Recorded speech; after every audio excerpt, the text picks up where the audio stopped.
اسی طرح مشاجرات صحابہ بنو امیہ والے مسئلے پر اب بس کرتے ہیں، ہم لوگ بھی سن سن کر تھک چکے ہیں۔ ہاں تو نہیں، وہ میں تو کبھی بھی کوئی بات کرتا ہوں تو ریبٹل کے طور پہ کرتا ہوں۔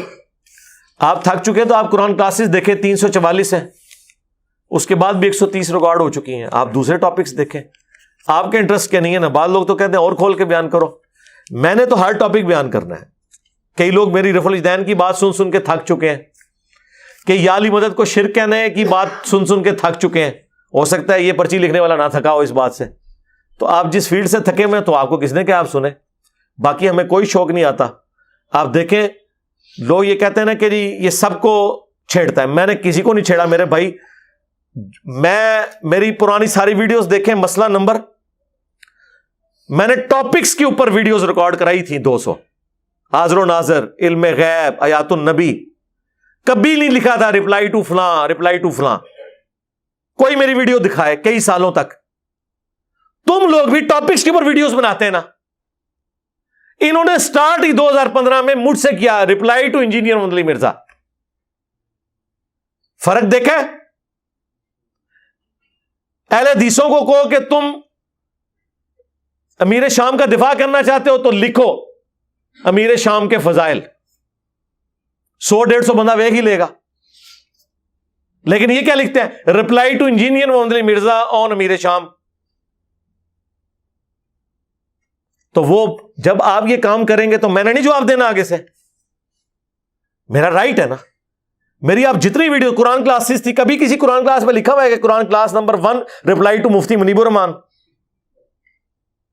مسئلہ نمبر 1 امام الانبیاء کی دعوت قرآن، اس کے ساتھ نہیں لکھا ہوا ریپلائی ٹو مولانا احمد رضا بریلوی؟ نہیں، سارے مسئلہ نمبر دیکھیں وہ ٹاپکس کے اوپر تھے۔ یہ جب 2015 میں انہوں نے میرے خلاف بائی نیم ویڈیوز بنائی، میری تصویر کے اوپر کانٹے لگائے، تو سرکار یہ تو نہیں ہوگا کہ آپ کے اوپر لوگ بات کریں، سچائی کہنے پر آپ کو مجرم ٹھہرائیں اور میں خاموش ہو کے بیٹھ جاؤں گا؟ ایسے تو نہیں ہوگا۔ تو پھر میں نے ریپلائی ٹو شروع کیا، اور پھر جب یہ سلسلہ شروع ہوا تو اس سلسلے میں پھر جو بھی دین کا کسٹوڈین بن کے سامنے آیا اور اس نے دین کا مذاق اڑایا تو پھر میں نے اسے ریپلائی کیا۔ ٹھیک ہے، لوگ کہتے ہیں جی وہ انجینئر صاحب، لوگوں کو تو کہتے ہیں کہ جی ریپلائی ٹو انجینئر محمد مرزا لکھ کے آپ ویوز لیتے ہیں، تو آپ بھی تو ریپلائی ٹو تقی عثمانی لکھ کے ویوز لیتے ہیں۔ مجھے بتائیں تقی عثمانی صاحب کے اپنے ویوز کتنے ہیں؟ جن کے اپنے ویوز سینکڑوں اور ہزاروں میں مشکل سے جائیں، ان کو جب میں ریپلائی کروں اور وہ ویوز لاکھوں میں جائیں، تو اس میں تقی عثمانی صاحب کا کمال ہے یا ہمارے اس پلیٹ فارم کا کمال ہے؟ مفتی منیب الرحمان صاحب اور سعد رضوی نے بیٹھ کے پریس کانفرنس کی ہے، مشکل سے 10-12 ہزار لوگوں نے دیکھی ہے، جو ٹی ایل پی کے ساتھ کے پی پولیس نے کیا۔ ہماری ویڈیو جو ہے 30 سے 35 گھنٹوں میں 1 لاکھ کراس کر گئی ہے۔ تو آپ یہ کہیں گے میں نے ان کے نام کے اوپر ویوز لیے ہیں، اور جن کو خود اپنے ویوز نہیں مل رہے ہیں ان کے نام پہ مجھے کہاں سے ملنے ہیں؟ تو یہ بات غلط کر رہے ہیں۔ اور لوگ کہہ رہے ہیں شروع میں انجینئر صاحب نے بھی اس طریقے سے ویوز لیے ہیں۔ سرکار میں نے کبھی بھی اس طریقے سے ویوز نہیں لیے۔ ہماری ہمیشہ ویڈیوز شروع سے جو آ رہی ہیں، آپ میری ابھی ویڈیو اپلوڈ ہے، انڈیا اور پاکستان کے بزرگوں کی 19 گستاخانہ عبارات کا تحقیقی جائزہ، کسی بزرگ کا نام نہیں لکھا ہوا، کسی کی تصویر نہیں لگی ہوئی ہے، جا کے دیکھیں اس کی ویورشپ۔ اصالہ ثواب کے اوپر مسئلہ 74 ہے، 2 ملین کراس ہوا ہے، اس کے اوپر کسی کی تصویر نہیں لکھا ہوا ہے اصالہ ثواب کے طریقے۔ یہ تو ریپلائی ٹو میں نے آپ لوگوں کی وجہ سے شروع کیا ہے۔ جب آپ کے لوگوں نے میری تصویروں پہ کانٹے لگا کے مجھے ریپلائی کیا ہے تو میں تو اپنا رائٹ رکھتا ہوں، پھر میں نے ان کی تصویریں لگائی ہیں۔ رفع الیدین پہ میری ویڈیو ریکارڈ ہوئی ہے، بتائیں میں نے کس مولوی کی اس میں تصویر لگائی ہوئی ہے؟ رفع الیدین سے متعلق فرقہ وارانہ نظریات کا تحقیقی جائزہ، اتنی سمپل اردو لکھی ہوئی ہوتی تھی، نہ کسی مولوی کی فوٹو ہوتی تھی، نہ نیچے رومن میں کسی کو ریپلائی ہوتا تھا۔ اس ویڈیو کی وجہ سے جب آپ کے مولویوں کو پسو پڑ گئے کہ ان کے فرقے کے لوگ ان کو چھوڑ کے چلے گئے، پھر آپ لوگوں نے مجھے ریپلائی کرنا شروع کیا، تو سرکار پھر میں تو آپ کو پتا ہے، ہاں نہ تو انہوں پتہ ہی نہیں تھوڑا واسطہ کس بندے نال پہ ہے۔ تو میں نے پھر اس رپلائی کے اوپر رپلائی کیا ہے. مجھے کوئی یہ نہ کہے کہ میں نے کسی کی تصویر لگا کے ویوز لیے ہیں. میں یہ دعویٰ کر سکتا ہوں کہ مولویوں نے میری تصویر کے اوپر ویوز لیے ہیں. اب اگر میں لگا رہا ہوں یا میں ان کو رپلائی کر رہا ہوں تو ان کی باتوں پہ ہے, اور میرا ٹریک ریکارڈ ہے. سرکار یوٹیوب تو نہیں جھوٹ بولتی نا.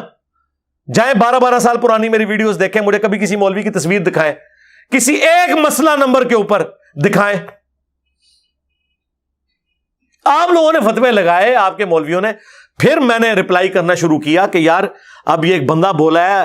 اب مجھے ایک بندہ سعودیہ میں بیٹھ کے کہہ رہا ہے ایران کے ٹکڑوں پہ پلنے والا جانور, اور خود سعودیہ کی تنخواہ لے رہا ہے, اور وہ پائلٹ ہے ایک فرقے کا, ٹھیک ہے, اور وہ اپنے باپ کی عمر کے بندے کو گالیاں نکال رہا ہے, مولانا اسحاق صاحب کو, ٹھیک ہے, اور کیسی غلیظ زبان استعمال کر رہا ہے وہ, نطفے اور فلاں فلاں. تو وہ اہل سنت میں سے لوگوں کو خریدتے ہیں جنہوں نے لبادہ اہل سنت کا پہنا ہوا ہوتا ہے, اور حقیقت میں وہ رافضیت کے گندے نطفے ہوتے ہیں, جس کی بہت ساری مثالیں ہمارے سامنے موجود ہیں. اسحاق جھال والا مردود اسی قسم کے انسانوں میں سے تھا.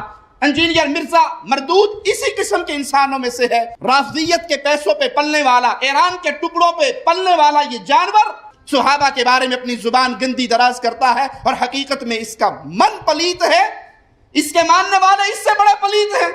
تو میں خاموش بیٹھا رہوں گا؟ تو منجی ٹھکوائی ہے نا اس نے اپنے فرقے کی, تو ٹھوک دی.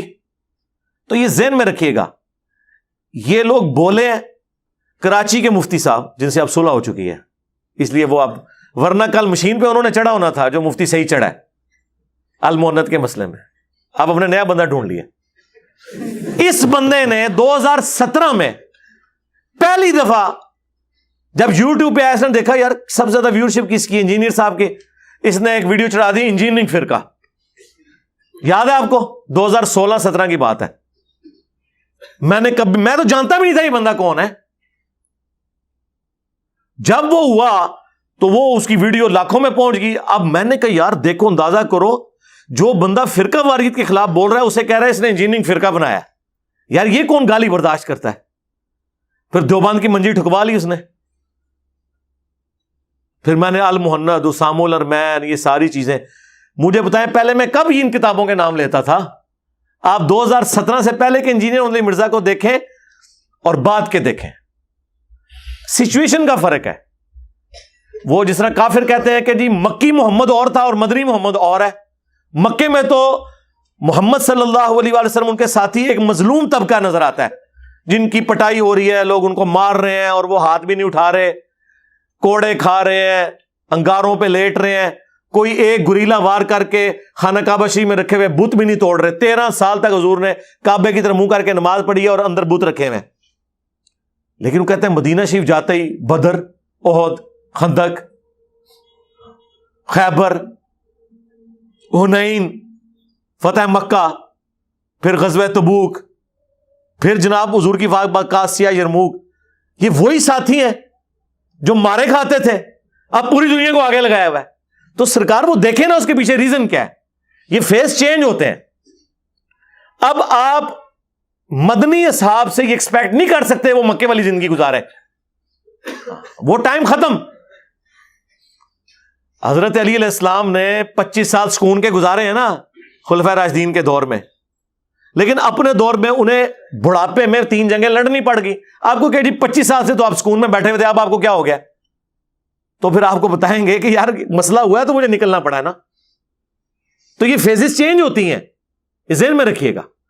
تو 2017 کے بعد مزید چینج ہوئی, مینلی 2015 سے جب میرے خلاف کلپ آنا شروع ہوئے مولویوں کے, اور میری تصویر کے اوپر کاٹے مار کے, اور پتہ نہیں انہوں نے گستاخ اور یہ لکھا. دیکھیں نا یار, آپ علمی اختلاف لکھیں, ہمارا ابھی بھی دیکھیں ویڈیوز چڑھ رہی ہیں, حافظہ اللہ لکھا ہوتا ہے ساتھ.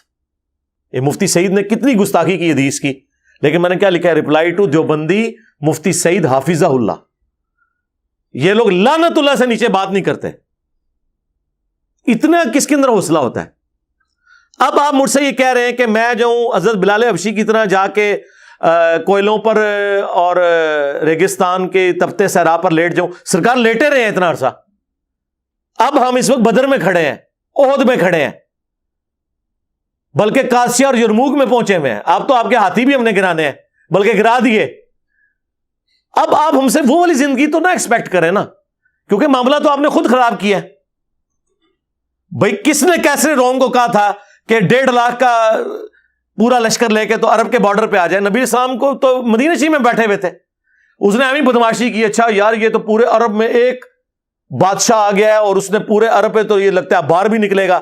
وہ اس لیے سوچتے تھے کہ خود انہوں نے بھی یہی کیا ہوا تھا، تو انہوں نے کہا یہ تو انقلاب باہر ایکسپورٹ ہوگا تو ادھر ہی دبا لو. تو وہ عرب کے بارڈر پہ آ کے 1.5 لاکھ کی فوج لے کے بیٹھ گیا کہ اب بھی کلا کما کر دیتے ہیں ان کا. اور وہاں سے جناب وہ نبی علیہ السلام کے قاصد کو بھی قتل کر دیا جب حضور نے قاصد بھیجا اپنا. اور اس زمانے میں قاصد کا قتل تو اعلان جنگ ہوتا تھا. حضور 30,000 صحابہ کو لے کے نکلے، وہ وہاں سے بارڈر چھوڑ کے بھاگ گئے. پہلے وہ بدماش بنا ہوا تھا، ٹھیک ہے. جب نبی علیہ السلام نے رپلائی ٹو کیا نا، رپلائی ٹو کیسرے روم پر دم دبا کے بھاگا. تو سرکار اب آپ یہ کہیں گے جی اس سے پہلے کیوں نہیں؟ نبی علیہ السلام تو خاطی لکھ رہے تھے، صرف فوج لے کے کیوں پہنچ گئے؟ ظاہر ہے جی انہوں نے غلط حرکت کی ہے تو یہ تو ہونا ہے نا. پہلے تو ہم مسئلہ نمبر ہی ریکارڈ کرا رہے تھے، دعوت ہی دے رہے تھے. جب آپ کاٹے پھیریں گے اور آپ ونریبل کریں گے، ہمیں گستاخ کہیں گے، تو آپ کیا ایکسپیکٹ کرتے ہیں کہ میں رپلائی ٹو نہیں کروں گا؟ ٹھیک ہے، تو یہ بالکل جھوٹ بولنا بند کریں. مجھے پوری اپنی تاریخ پتہ ہے کہ کس طریقے سے کیسے کیسے چلیں. یہ سب سطحی باتیں چھوڑیں اور یہ یاد رکھیے ہمارے بھی بعض اسٹوڈنٹ لوگوں کے نظریات کے مطابق ہمیں سمجھ رہے ہوتے ہیں. نہیں، مجھ سے آ کے پوچھے تو میں آپ کو کلیئر کروں گا کہ یہاں پہ ڈنڈی مارا ہے، یہ یوں نہیں، یہ یوں ہوا تھا، پھر یوں ہوا تھا. ابھی میری ویڈیو انہوں نے کاٹی ہوئی ہے کہ جی یہ کہہ رہا ہے کہ امام کعبہ بھی قرات میں غلطیاں کرتا ہے اور کئی جگہ میرا سلپ آف ٹنگ ہے وہ اس میں لگایا ہوا ہے، اور وہ کہہ رہے ہیں دیکھو یہ خود غلطیاں کر رہا ہے اور امام کعبہ کے بارے میں بات کر رہا ہے. اور بھائی میرے تم نے وہ سلپ آف ٹنگ کاٹے تھے تو میں نے اس میں ریبٹل کیا تھا کہ غلطی کسی سے بھی ہو سکتی ہے، امام کعبہ سے بھی ہوتی ہے. اب یہ بات اور ہے اور وہ بات اور ہے. تو اس طریقے سے جو مرضی آپ کر لیں.